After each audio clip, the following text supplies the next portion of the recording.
Good morning, I'm Wes Clark Jr. and welcome to TYT Interviews. This morning my guest will be Mike Levin, who's going to be running against Darrell Issa from Orange County for Congress in 2018. Good morning, how are you? Good morning, Wes, it's great to be on. Thanks for having me. It's good to have you. So you gave me a call last week, you're like, oh dude, love you on TYT, I want to come in and I'm running against Darrell Issa. I'm like, well, we got to get this guy on because it's Orange County and Darrell Issa is kind of a... I saw an article from 2003 in the Los Angeles Times. Darrell Issa once ran for governor of California. A lot of people don't know that. He actually helped fund the recall against Gray Davis, and then there was this guy Arnold Schwarzenegger who jumped into the race. Yep. But one of the things that came up when Issa was running for governor is his military record, and there were some questions about the efficacy of his service. What kind of person he was during his service, and the evaluations that he received. And he said, if you want proof that I was just great and that I had this exemplary record, just ask my commanding officer, Wes Clark. So that led me to speaking with your dad and then ultimately with you. Really an honor to be here. And the district is really interesting. It's both Orange County and North County, San Diego. And it's actually more San Diego County than it is Orange County. I used to run the Democratic Party of Orange County a long time ago, about 10 years ago. So I'm very familiar with that area, but I've also served on environmental nonprofit boards and have been involved in San Diego County as well. My wife lived in San Diego for about 8 years. So it's one of these crazy districts. It's kind of been gerrymandered, but we have the Citizens Redistricting Commission in California, but you still have this kind of long stretch of maybe 40 miles north to south. Where you've got all of South Orange County, which historically has been pretty conservative, and then you've got North San Diego County, which also historically has been pretty conservative. But you've got a member in Darrell Issa who is so out of touch, and who really, his whole career was based on attacking Democrats, whether it's President Obama calling him the most corrupt Democrat in history, most corrupt president in history, or others. I'd like to hear him say that now. Well, that's the amazing thing, Wes, is that when Barack Obama was president, Issa made his name as chair of the House Oversight Committee, attacking Obama on everything, ginning up all these ridiculous investigations, whether it was the Fast and Furious or the IRS or Benghazi. Literally wasted tens of millions of our taxpayer dollars. And for a guy that's supposedly concerned with fiscal responsibility and conservatism, he wasted tens of millions of our dollars on these investigations that led to nothing other than self-aggrandizement for Darrell Issa. How many people from the Obama administration were charged with crimes again? I mean, because if you go back and you look at like the Reagan administration, they had like I think 137 officials that were charged with crimes. What's amazing is now you've got Darrell Issa, who's this full-blown Trump apologist, and he's had to figure out, okay, my party is now in power. What do I do now?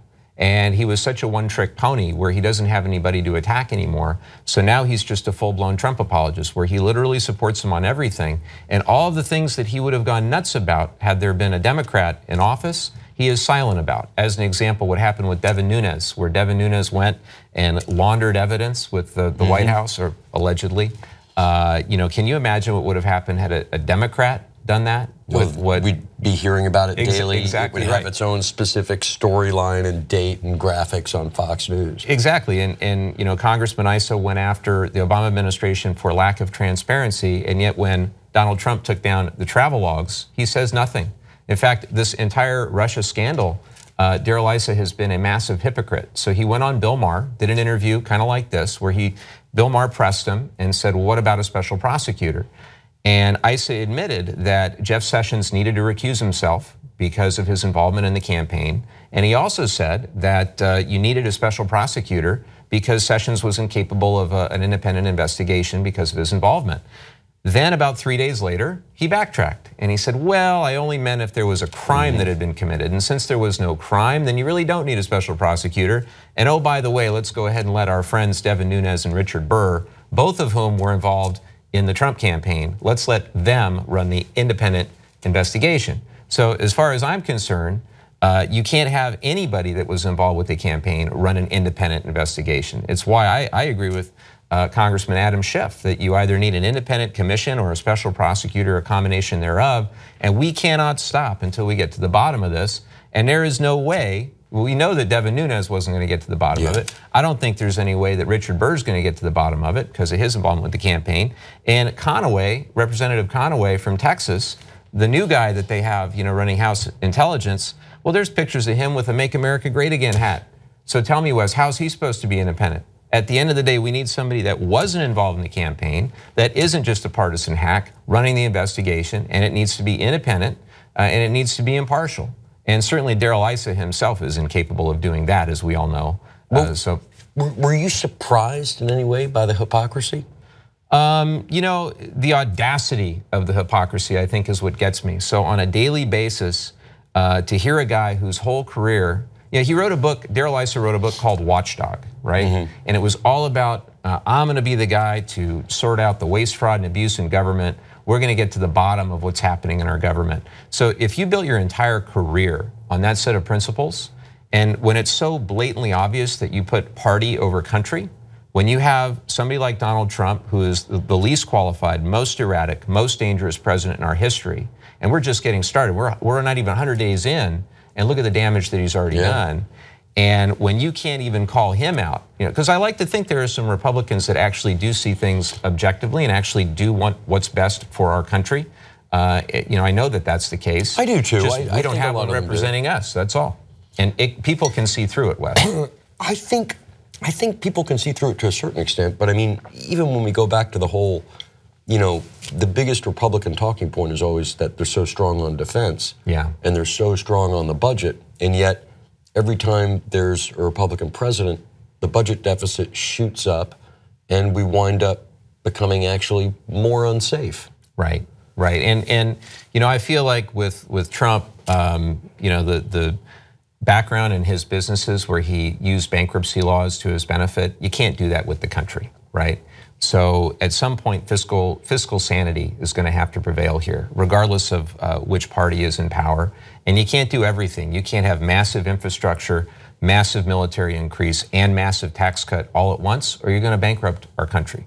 Simple as that. And it shouldn't be a partisan thing, right? You can't do everything all at once and expect there not to be long-term repercussions for that.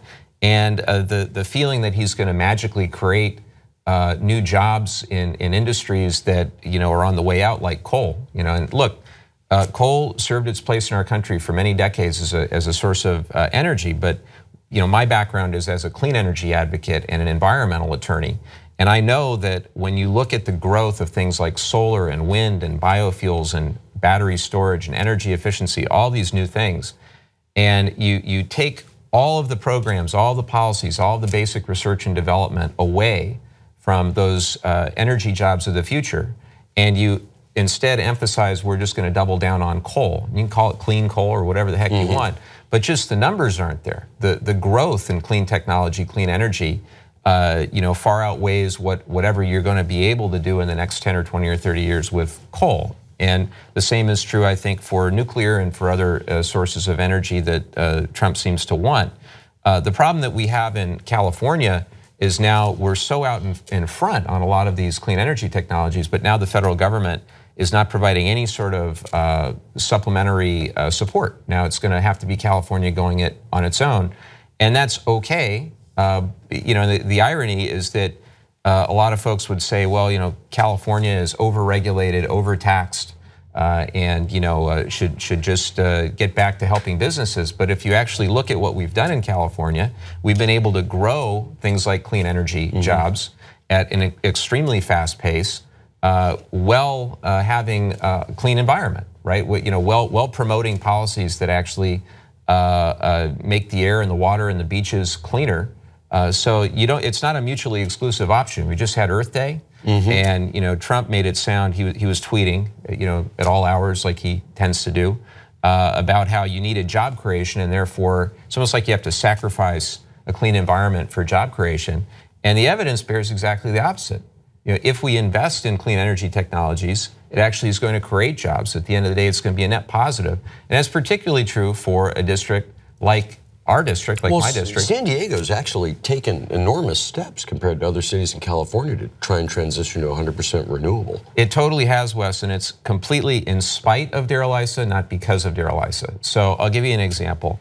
The day I announced our candidacy, March the 8th, it was really a crazy day because that very day, Darrell Issa also made an announcement that for the first time in 7 years, he was going to do a town hall meeting, a real town hall meeting, not like a fake one. And 7 years. He hadn't had one. He hadn't had one in 7 years. In fact, the last town hall meeting he'd had prior was when Obamacare or the ACA was just starting, and a lot of people didn't like it. So he had a very friendly audience, of fellow Republicans that didn't like the ACA. That was 2009. That was his last town hall. So the day we announce, he announces that he's having his first town hall meeting. Miraculously, I was able to get a ticket to the town hall. So we went online and I just filled out my information and got a ticket. Then, even more miraculously, we showed up, and when we got there, his district director saw me in line, came out and said, "Hey, this isn't a political event. You're not here to campaign." I said, "Look, I don't have any signs. I don't have any literature. It's just me and my intern." It was his first day. And so we were hardly threatening. And I said, "Look, we're not here to campaign, but if I have an opportunity to ask you a question or ask the congressman a question, I'm gonna do it because I'm a concerned constituent. Moreover, I'm not here to be disrespectful. We'll do so in a respectful way."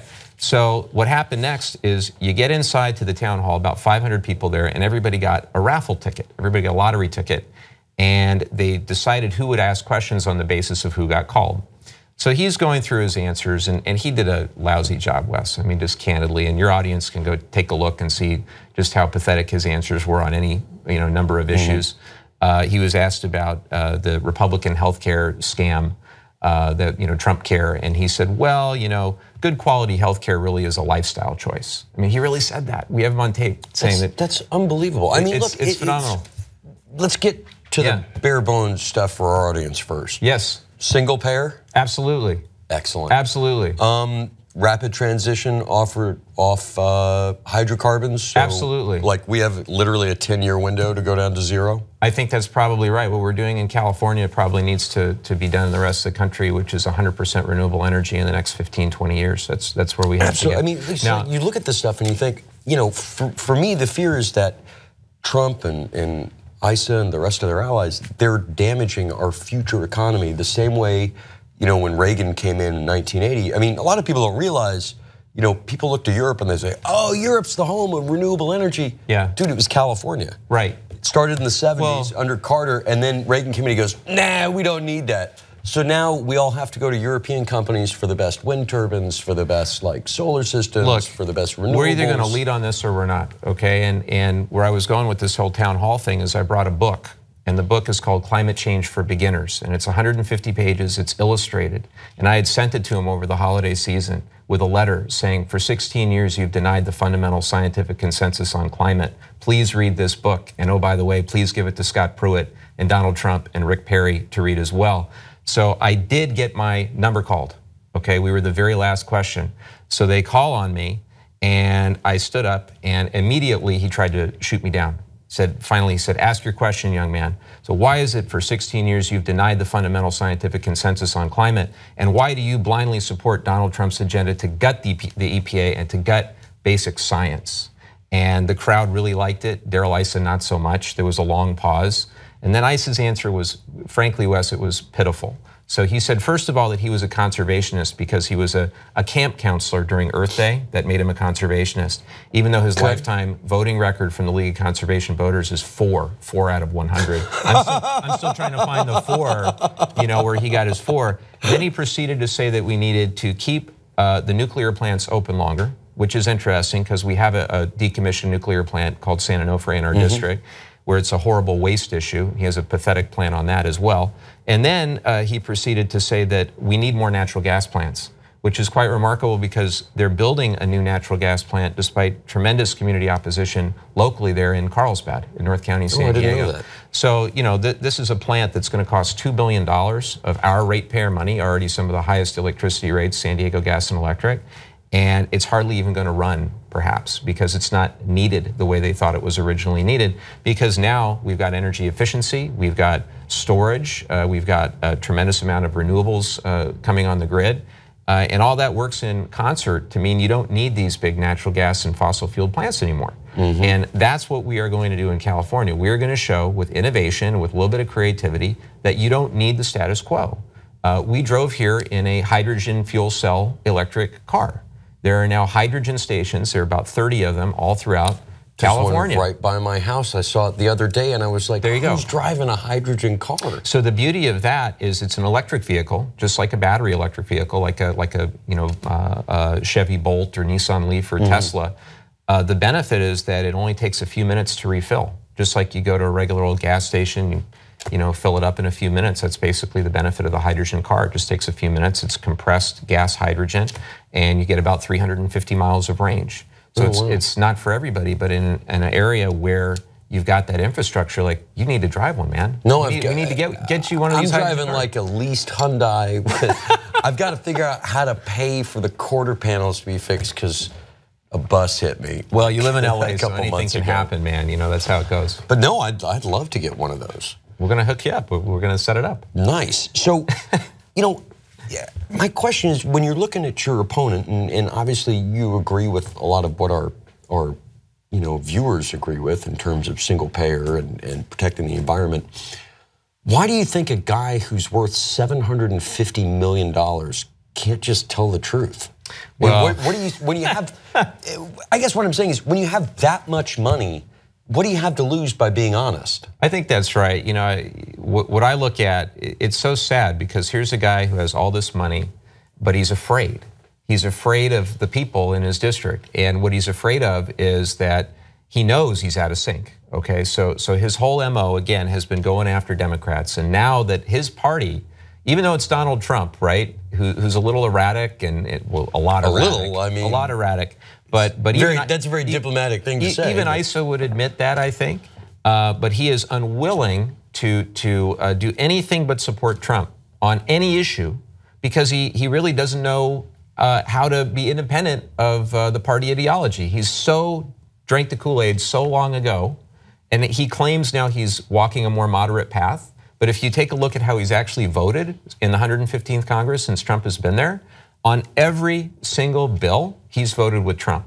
There's this great thing on 538 where they do a breakdown called the Trump score. So a 100 Trump score means that you have supported Donald Trump's position on every single issue.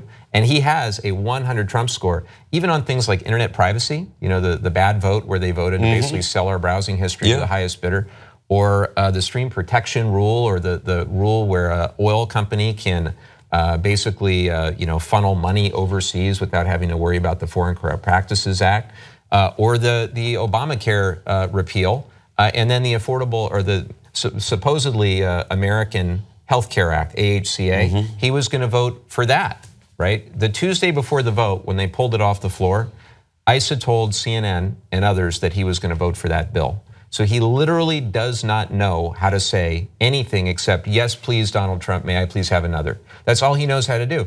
And what's so apparent is every week, right now, Tuesday morning, there's a group probably of 300 or 400 or 500 people out in front of his Vista office right now, every Tuesday, every week. There's another group it's a smaller group out in front of his Dana Point office in Orange County, even though it's locked. The office is locked. In fact, my understanding is they have shut the mail chute closed, so you can't even drop him a letter. This is not a man who wants to talk to his constituents. He was here in the district, right? They had a 2-week recess very recently. And he had the audacity during that recess to do a telephone town hall. Okay, so he said, I want to hear your concerns. I'm going to do a telephone town hall. So he's literally in the district and he's hiding. He's hiding in his mansion. He's hiding in his district office. I don't know where he's hiding, but he wouldn't come out and speak to people. So what's the point of representing hundreds of thousands of people with diverse points of view if you're not actually willing to come out and meet with people? I called him on it. I've been trolling Congressman Issa on social media just a little bit. That's all right. And we all troll once in a while. Exactly. And so the following morning, I said, how could you do this telephone town hall while you're in the district? And so there was a group of constituents. He calls them protesters, by the way. They're not, they're constituents. These are people from the district. Many are, longtime district residents. They're well educated. A lot of them are pretty affluent in their own right. Dude, because no one's going to brave that traffic to get down there on a Tuesday morning. So, he came out for 15 minutes and he spoke to what he said, I spoke to some protesters. No, you didn't. You went down, you did what you were supposed to do. You talked to some constituents, but you only did it for 15 minutes. Maybe you should have done it for the last 16 years. Maybe you'd been there too long. Time to go. Well, let's see. What did you do in those 16 years? Now, he went into office worth about $100 million, correct? 150. 150. Yeah. And what's he worth now? About 750. So in 15 years of government service, he's increased his amount of money by 7 times. Well, while being a government representative. I mean, just so I understand this. Yeah, I mean, my understanding, we actually asked him about it, a gentleman asked him about it at his town hall meeting, that one and only town hall meeting, that said, how do you do that? And he claimed that all of his assets are in a blind trust, or in mutual funds anyway. And I want that mutual fund advisor. Dude, I want somebody that can get totally that want kind that of mutual return. Fund advisor. But when he started out, he made a good amount of money on the Viper car alarm, and he was the voice that said "step away from the car." Oh, he was the actual voice. He was the actual voice of "step away from the car." So nationwide, there are millions of people who have lost millions of hours of sleep because of that car alarm. That, by the way, never stopped anyone from smashing your windows and taking your stereo out. Well, I would encourage all of your viewers to go and look at his record in terms of his early business record and some of the things that happened there. There was a couple interesting stories in the New Yorker and the New York Times. I don't need to get into all the details of that, but people need to see what he really is all about. And my main emphasis is going to be on what has he done since he's been in office. What has he really delivered for the district, and where are his priorities today? And this is a guy that stands as an example. We talked about the environment. He wants offshore drilling off the California coast. Really? Today, he wants offshore drilling off the California coast. This is a guy that says Social Security is a Ponzi scheme. Okay, he cannot be trusted with my kids' future. I have 2 kids, 4.5. How old are your kids? So 4.5 and 3. Okay. And I have an amazing. You're in the thick of it. I'm in the thick of it, man. I'm in the thick of it. Don't worry, they stop being assholes by the time they're like 5. No, my kids are great. My kids are great. It's been really a neat experience, and it's really about them at the end of the day. And I think a lot about them as I'm out there campaigning. I also think a lot about my grandparents. On my mom's side of the family, my grandparents are Mexican immigrants. You wouldn't know it by looking at me or by the last name Levin, but they came from Mexico at a pretty early age, and they actually came here to Los Angeles, and they started a small business renting jukeboxes. If you remember, oh wow, the Wurlitzer jukeboxes. Yeah, those things were awesome. Exactly right. I wish I still had one. But my grandpa and his 2 brothers, they started Bringus Brothers Music Company in downtown Los Angeles, and raised 5 girls. My grandpa raised 5 girls with my grandma. All of them went to college. My grandparents never even went to high school, and then at age 50, my grandpa became a U.S. citizen. And it was probably the proudest day, or one of the proudest days of his life. And he had a picture of JFK. I still remember very well, kind of one of the first images of my grandpa's in his office in downtown LA, with that picture of John F. Kennedy behind his desk. And when he became a citizen and he just lived the rest of his life as a patriotic American, for me, I really took those values of, here's a guy that came from Mexico, built a family, built a company, and was able to do pretty well for himself. And he really appreciated and respected people in the community of all different backgrounds, and that was something that was really important to him. On the other side of the family, my grandparents, Jewish heritage, Jewish immigrants, and my grandpa actually fought in World War II in the Army Air Force. And when he came back from the war, he had flown over the Pacific Rim. He had seen the devastation of nuclear war, didn't like to talk about it. But he and my grandma started a small business of their own, carpet, drapery, and upholstery business. And the amazing thing there is that he couldn't use the last name Levin because of the anti-Semitism that was going on at the time. So when I see my 2 grandfathers and I think about what they went through, and I think about their tremendous patriotism, and then I look at Donald Trump, and I look at the anti-Mexican American, anti-immigrant, when I look at Steve Bannon, the anti-Semitism, when I hear Steve King, from Iowa, and I hear him talk about how, we need a completely homogeneous society. And then I look in the mirror and, I look at myself and I look like your average, Caucasian guy. You could pass, dude. So I can pass in Donald Trump's America, but the point is my family couldn't. I would not even have a place, because my family never could have had its story told in Donald Trump's America. And that's where I think we've really lost our way, where I look at the values that made America great in the first place, and I think about my own family's history, and I know that we have to get back to that. And that's really what inspired me to take personal action looking at my own kids, looking at the type of values they're going to have when they grow up. Are they going to respect other people? Are they going to appreciate folks for their uniqueness? Or are they going to be stuck in this bubble where everybody has to be and look and do the same, or we're somehow less American? So it really makes me viscerally angry when I see and hear certain things that Trump and Bannon and the rest say and do, because I just know that it's undermining who we really are as Americans and what it means to be as part of the greatest democracy on earth, where a story like my family's story or your family's story is possible. We actually came to this country as illegal immigrants. So I'm Dutch and Native American and Jewish and Native American. I didn't know. Yeah, a little bit of Osage. But when we left Russia, like 1890, we stole a passport from a German passport from someone named Caney, and that was my grandfather's name. When he came over to the States, and then he died, and my dad was 4, and my grandmother remarried a guy named Clark. So I'm technically not a Clark, even though I look like Whitey McWhite. I'm, but it's that Kennedy era, which they all looked at, especially Orange County, which was like the birthplace of right-wing lunacy at the time and everything else. But that people really believed in it. To ask not what your country can do for you, but what you can do for your country, to look at the group, to look at everybody together, to be colorblind, to move forward based on our character. And from my time in the Army, I'm sure it's like you can't just throw people away. Right. And that's what we've done in our modern societies. We throw people away because they're not, efficient enough. And that's bullshit. I mean, we weren't put on this earth to be efficient. No, it's really interesting to see what's happened in Orange County. Having grown up there, I've seen a tremendous shift from when I was, growing up to today, where the last time a Democrat won Orange County for president was 1936 when Franklin Roosevelt won. But Hillary Clinton won by 9 points.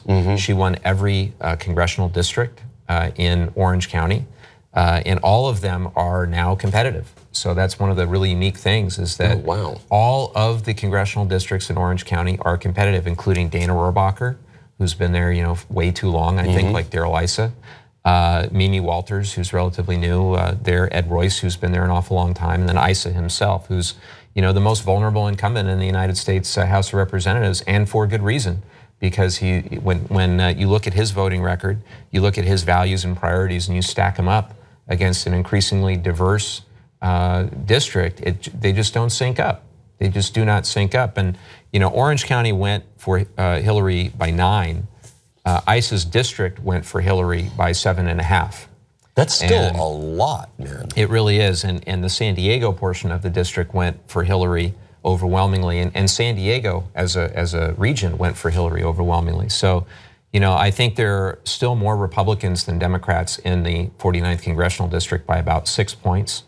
But I like to think that most are open-minded, and if you have a candidate that actually speaks to the priorities and concerns of the district a little bit better, and isn't just a full-blown Trump supporter on every issue without being able to exercise independent thought. And I don't just mean rhetoric. I don't just mean claiming that you can exercise independent thought. I mean actually standing up and speaking truth to power and holding Trump to account just the same way you'd hold any president, Republican, Democrat, or independent, to account if they're doing wrong. And that's where Issa is the massive hypocrite, is he was so hell-bent on holding Obama to account on every little thing, literally calling him, again, the most corrupt president in our history. And now you have Trump, who, time will tell, history will be the judge, but may go down as the most corrupt president in history. We'll see. Let's talk about that corruption. And let's say you get into Congress. Is there any way to initiate some kind of investigation or legislation so we can claw back all this money we've spent flying his family around and supporting his business in Florida? I mean, you talk about waste, fraud, and abuse, and you just think about it's violating all the corruption, and we are putting money in his pocket. Why can we get it back?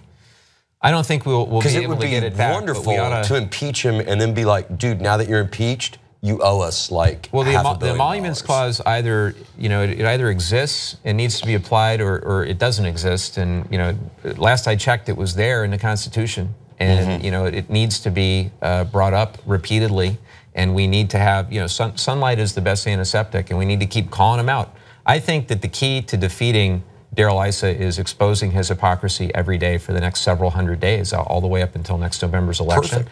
And part of that exposure is exposing Donald Trump's hypocrisy. So here's a guy, again, that is supposed to be reducing waste in government, draining the swamp, but he is living in the swamp. I mean, there's literally a swamp called Mar-a-Lago that he lives in more than he lives in Washington, D.C. Yeah.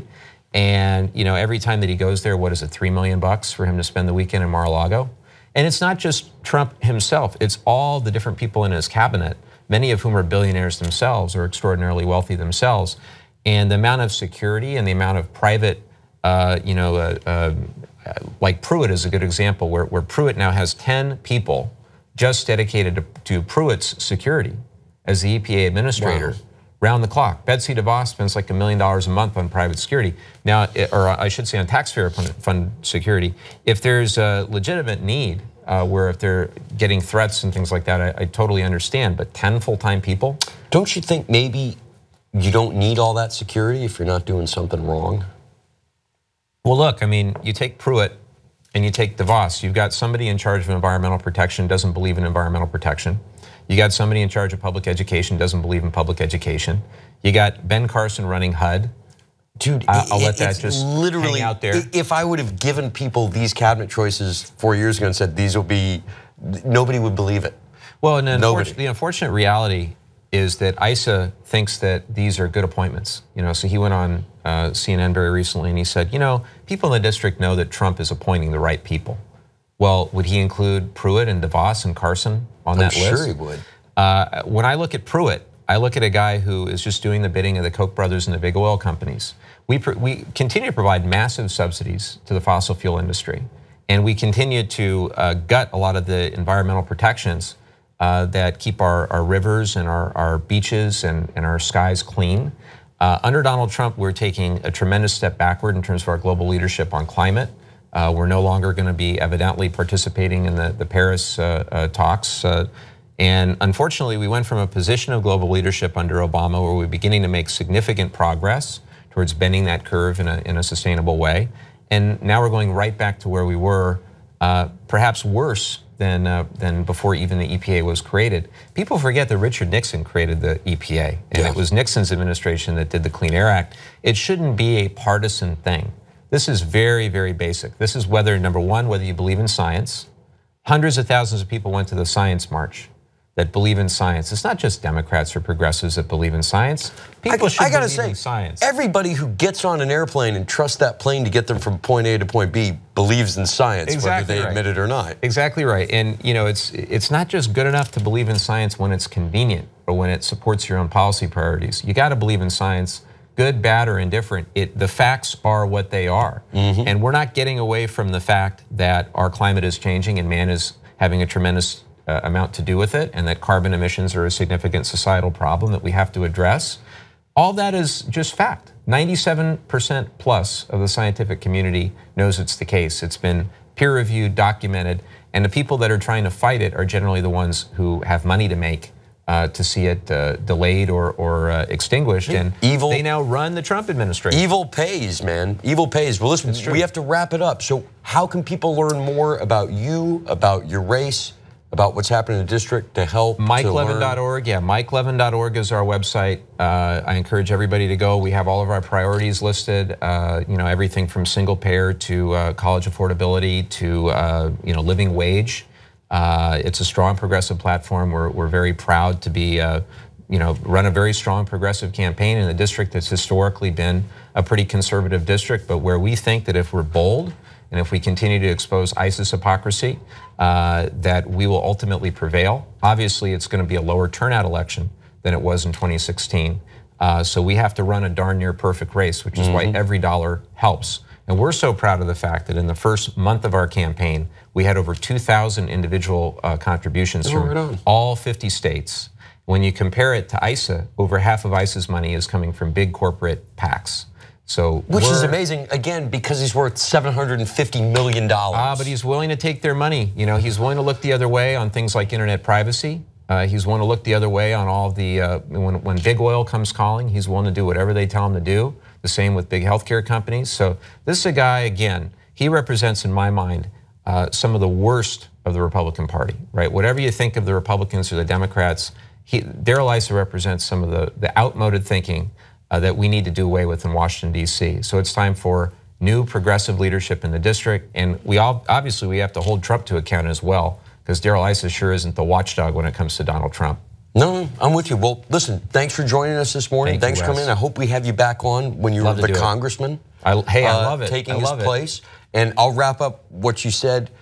Really, Darrell Issa is a dick, okay? And he's basically comes up with policies that are going to impoverish our children and help destroy the planet. So help Mike get elected and get that dick out of office so we can get the big dick Trump out of office. Thanks for watching TYT Interviews. You've left me speechless, Wes. I don't know.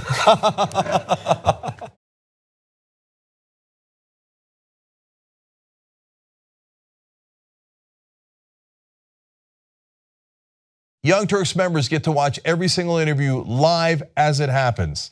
TYTnetwork.com/join.